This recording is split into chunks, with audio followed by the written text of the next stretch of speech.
Eto dito ako, nagdududa kay Kaufman. On seeking remedy on Dutch domestic court, Attorney Kaufman said that is not the case. Wow. Naalala nyo, sinabi ni Inday Sara, yung tungkol dito sa domestic legal remedy, na kung saan maghahain ng kaso ang Pangulong Duterte sa gobyerno ng Dutch dahil sila, number one, yung consideration ng edad ni Pangulong Duterte, paulit-ulit sinasabi ni Spoke Sarian, sinasabi din ni Indayan, I believe. Then, kung nakipag-collaborate ba ang Dutch government sa kidnapping na ginawa kay Pangulong Duterte? Ito, di ba, pagtungtong ni Pangulong Duterte sa Netherlands, di ba, tumungtong na, nagland na ang eroplano, okay, na nagkidnap kay Pangulong Duterte. Sino yung mga nag-receive sa kanya ng mga tao? When I say nag-receive, sino mga tumanggap sa kanya? Yung mga tao ba yon ay from Dutch, like government staff? Yung ambulansya ba na sumundo dito kay Pangulong Duterte, ito ba ay from the ICC? Kasi ICC lang ang may jurisdiction kay Pangulong Duterte. Yan yung mga pinag-usapan namin doon. Ito bang ambulansya? Ito bang mga tao? Ito ba ay pagmamay-ari ng Dutch government? Kasi dapat, ang nag-facilitate lahat, dahil nasa ICC jurisdiction siya, ICC at Bangag ang nagplano nito para kidnapin ng Pangulong Duterte, dapat lahat from the ICC. Pero yun yung mga pinag-uusapan namin dito at kinoconsult din ni Harry sa mga international lawyers na mga kakilala niya. Kaya nga, inumpisahan namin yan bago ako umalis. Actually, no, Claire, wag mo munang sabihin. Masyado ka madaldal. Okay? Wag mong unahin si Harry Roque. Okay, sige. Ano na lang. Okay, ganito. Pinag-usapan namin na kung merong participation namin, this is about ano to ha, legal to. Hindi ito namin lang na nag-usap ako. Dahil ako, wala naman ako alam sa legalidad o hindi naman ako abogado. So kung yung ambulansya o yung mga taong nagpapirma doon ay staff ng gobyerno ng Dutch, definitely may pananagutan o Dutch government na nakipag-collaborate sila, na accomplice sila ng ICC, ng Marcos administration, kaya pwedeng maghain ng kaso, ito yung tinatawag ng domestic legal remedy para mapalaya ang Pangulong Duterte dyan sa ICC, not to overpower the ICC, o huwag pakimasukan, pero sa itong angle na ito. Sa anggulo na ito na ang Dutch government ay naging kasangkapan ng ICC at ng Marcos administration. Ngayon, sinasabi ni Kaufman ito, that is not the case.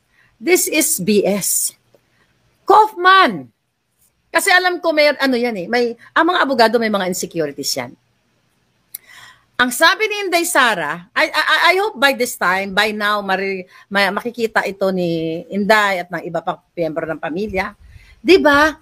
Dapat lahat ng legal ways, lahat ng pwedeng puntahan mo, di ba? Puntahan mo na paraan para maparelease mo ang isang mahal mo sa buhay, tatahakin mo. So bakit sinasabi ni Kaufman ngayon, that is not the case. Wala pong mawawala kung mag-file ng case sa against Dutch government si Pangulong Duterte na illegal ang pagpapapasok sa kanya sa loob ng ICC dahil nakipag-connives, nakipag-accomplice, nakipagsabuatan ang mga Dutch staff, let's say from the hospital, sa ambulance, o kung sino, kasi di pa natin alam eh. Diba? I-exhaust natin ang lahat ng remedy, legal remedies. Tama, sabi ni Serious Amateur. Hindi mo pwede sabihin that is not the case. Kasi okay, lalaban tayo sa ICC, tuloy-tuloy pa rin yan. Ang kinalulungkot ko kasi sa dami kong nakakausap, hindi Pilipino ha, marami kami nakakausap doon, mga behind the scene, na mga Dutch, okay? Na sinasabi nila, hindi once na makapasok ka dyan sa ICC, Sabi niya, kawawa ang presidente ninyo. Hindi na yan makakalabas. I'm not being pessimistic, pero kung merong other ways, diba? Lahat nga, sabi mo nga palangga, lahat ng legal remedies, bakit hindi mo pwedeng tahakin? Bakit may ganito? Na sinasabi ni Kaufman na that is not the case. Eh, takay na hanggang ngayon nakakulong pa Pangulong Duterte. I hope maliwanagan ang mga parties na dapat maliwanagan. Mabagal si Kaufman, naaasar na si Harry sa kabagalan. Yeah, yes, Commander Aguila. Kahit ako, naaasar na rin ako eh. Kawawa ang PRRD doon. Hindi naman si PRRD kasi lakas natin eh. 80 years old na siya eh. Kung mga 40 anyos lang siya, okay, sige, may laban tayo. Hayaan mo na, sige, basta tuloy-tuloy lang tayo. 80 anyos na Pangulong Duterte. Nagbabaston, mahina, hindi kumakain. Hindi pa niya gusto yung mga pagkain doon kasi nga, hindi niya nakasanayan. Hindi ba pwede na si Spokes Harry ang mag-represent kay PRRD? Good question ga Sandra, Maisog, Vancouver. Paano ba yan? Hindi kasi nga meron pang, dahil ongoing kasi yung ano ni Spokes Harry ga eh. Asylum seeker siya, di ba? So definitely, parang nabanggit niya na yan, medyo complicated pa sa ngayon, pero pwede naman si Harry Roque mag-advise. Okay? Pwede naman siya mag-advise. Pero I don't think na hindi pwede. I think pwede. Pero kailangan lang muna tapusin ni Spokes yung kanyang asylum application. Siguro once, parang yun ang naalala ko na once na maging okay na, parang pwede na yata siya. But again, it's decision yan ng family. Decision, kasi nga naka-retain na sila kay Kaufman. Totoo yan. Alam mo, totoo yan. Kasi eto lang kasi sa akin, it just so happened kasi mga palangga, na si Spokes Harry, may nilalabanan na ring battle. Yung, di ba, hinahunting siya ng mga bangag, pareho lang kami. So, medyo komplikado. Kasi nung pumunta nga si Spokes Harry doon, sinabi naman niya na pinapunta siya ni VP doon. Di ba, nung pagpunta-punta ni, the first time na pumunta si Inday doon, magkasama sila ni Harry. It's a sad, kasi alam mo ako, siguro nahirapan din si Vice President kasi nga may kaso din si Harry na hinarap. Yun talaga yung unang issue. Gaano kahirap kay Pangulong Duterte na makipag-usap sa isang banyagang abogado?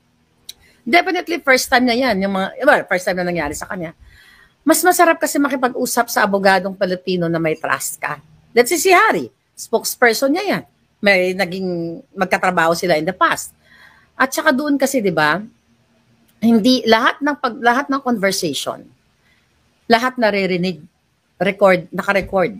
Kahit family, hindi ka pwede makapagsalita, lahat walang privacy. Lahat ng pinag-uusapan ng pamilya, lahat ng message ni PRRD ay hindi po private.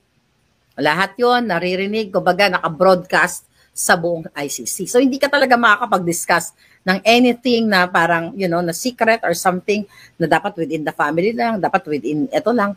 Kaya ganun yung sitwasyon ng Pangulong Duterte. Gaano kahirap yan sa inyo? Wala ng privacy ang Pangulo, wala siyang laya kung ano ang gusto niyang sabihin sa kanyang pamilya kasi the moment na magsalita siya, parang, strike. Parang ganon, di ba? Pero hindi yan naiisip ng Team Mangga, Team Alpotera at Team Bangag. Ang iniisip ng mga ito, paano pagkakwartahan at salaulain ang Pangulong Duterte. And I'm looking forward, Kaufman, oh my God, this is pure para sa akin. Alam niya kasi na ang nagpupush nito si Harry Roque.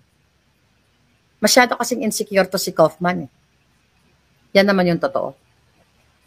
Insecure sa kapwa niya, abogado. Ano sabi ni Kaufman? Attorney Kaufman's message to the Filipino will respect the judicial process. Tangay na. Hanggang kailan yung judicial process? May hustisya ba kay Pangulong Duterte?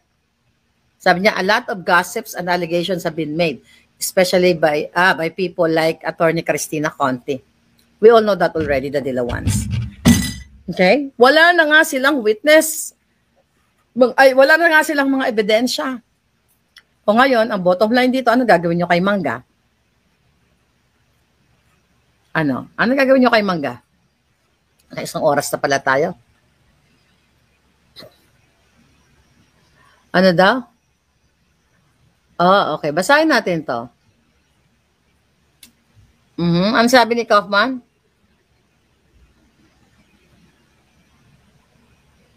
Okay. Ma'am, di mo maintindihan si Kaufman pag nagsabi siya, ano daw, nang in advance about the case, pwedeng magalit mismo ang Dutch authority sa kanila. Tapos, ano ibig mo sabihin na chance na may tumulong sa paglayan ni Tatay Digong sa ngayon, dapat may pangawakan sila.